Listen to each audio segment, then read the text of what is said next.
So you're all about love and play and fun and joy in your Yeah, acting. approaching the art from a loving place instead of a fear-based place. So how do you know when you're making a decision that's fear-based and versus one that gives you a sense of control or security? Well, I mean, the thing is, we actually choose things from a fear-based place in an effort to get control of a situation, when the truth is you mustn't control the art of acting. It must happen to you, you know? It must be spontaneous. The camera has to capture spontaneous behavior. Yeah, well, that's one of the things I use is you say when you go into an audition or performance, the only consideration should be, did I surprise myself? Yeah. After, and if that's the answer to that is yes, then that's the best you can do. Exactly. When something surprises you in an audition, there's an electric jolt in the air, and everyone in the room feels it. And the more of those you have, the better chance you have of booking a job on film. And those are the moments that casting directors qualify actors as bookable or not. Well, I believe they qualify actors as bookable if the actor is behaving as if it's really happening, which is, for me, the definition of acting. If you're not doing that, they can't hire you. Past that, for me, the definition of great acting is being surprised by a thought or a feeling in front of a rolling camera. Yeah. What do I do? What do I do now? Just like scrap my idea of Anthony Hopkins reads the script out loud 100 times. Like, that's what he says. Like, I was thinking. Marlon Brando didn't even want to see the lines until they were literally shooting, and then he would read them off cue cards because he felt that was going to be the most spontaneous. People should approach their art the way they want to, but you only live once, and you might as well choose a more joyful way to do it. So in the context of your because work, you don't create your performance in a movie. Yeah. The editor does. Yes. Your job is to just play spontaneously in front of the camera and give the editor lots of stuff to choose from. And I mean, I've directed a movie. Director doesn't know what he wants even. His job is to just keep, altering the circumstances and looking for those magical surprises. I love this quote from Christopher Reeve. He said, the great movies are made of lucky accidents caught on film.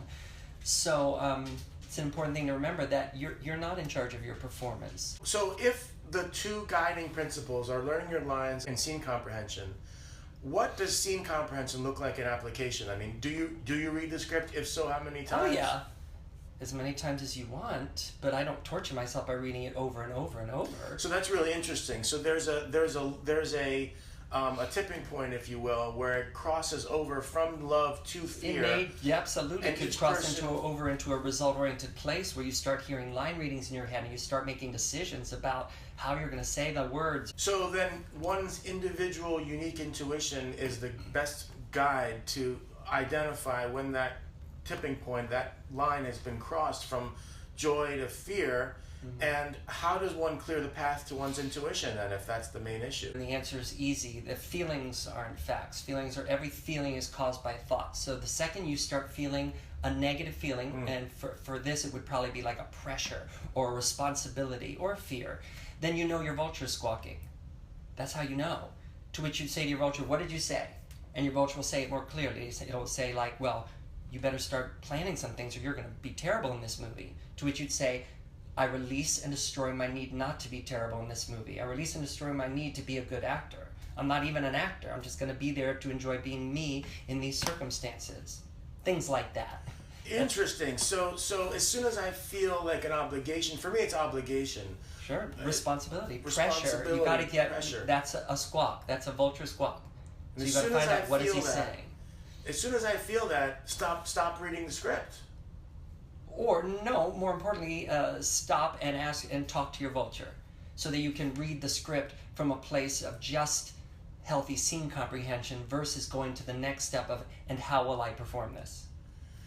So that's really interesting. So then if I can reset myself in a way toward love and joy and play, then I can continue absorbing the circumstances of the scene, of the movie, of the play. Yeah, yes, but I will remind you, scene comprehension is so easy. It's so easy that I don't even do it till I arrive at the audition. And that's the best time to do it, because when you arrive at the audition, your heart is racing. That's your gift. When your heart races, more blood goes to your brain, you become superhuman. I like to say it plugs me into my higher power. So when I arrive at the audition and I look at the script and say, this is really happening to me, so what's happening? I'm able to see so much better what's literally obviously happening in every moment than I could have the night before sitting in my apartment when my heart isn't racing. And I can see crystal clear everything that's happening in the scene in a literal sense. Those are the circumstances. I put them in my belly. In other words, trust my gut to do with them what it will. And then I walk into the audition room and approach those circumstances like an improv, like it's really happening to me for the first time. So that's really empowering stuff, because if it is helping me to continue to read the script, then I have a way to do it, namely having this clear sense that I'm in a place of joy and then can continue reading, or not. Like Tom Hardy doesn't read the script. He never reads the script, I've heard. So it really is very unique and individual. Yeah, I mean, I always tell actors, if there's something you're doing in your process, you enjoy doing and it's working, feel free to keep doing it, but do know I probably don't do it. See, I studied with Sanford Meisner. He didn't tell me any of this. I also like to remind actors that so many of our favorite actors never trained at all. Jennifer Lawrence never trained, and my friend who did a film with her asked her why she didn't. She said, when I was young, I saw an acting coach who said there was nothing I needed to know, and she believed him. So, and there's a lot of that. So there's no correct way to act. It's just playing pretend. It's just behaving as if it's really happening, and that's why it's so easy. Acting is easy and fun. Like the kid in the sandbox with the crown, the paper crown on his head, playing King of the Mountain.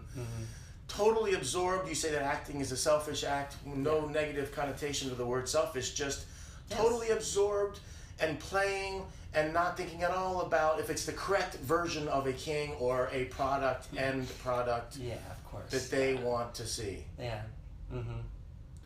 How would I behave if I owned a kingdom? Sure. Right. Thank you so much. My pleasure. I really appreciate it. Everything I teach you can read for free in my ebook for actors called New Thoughts for Actors at my website, jackplotnick.com. My acting joy is back, and Jack is the big influencer, so please check it out. Page number 3, the affirmations are particularly profound, and you could start there and see if you like it, and if you do, read the rest. Thank you so much.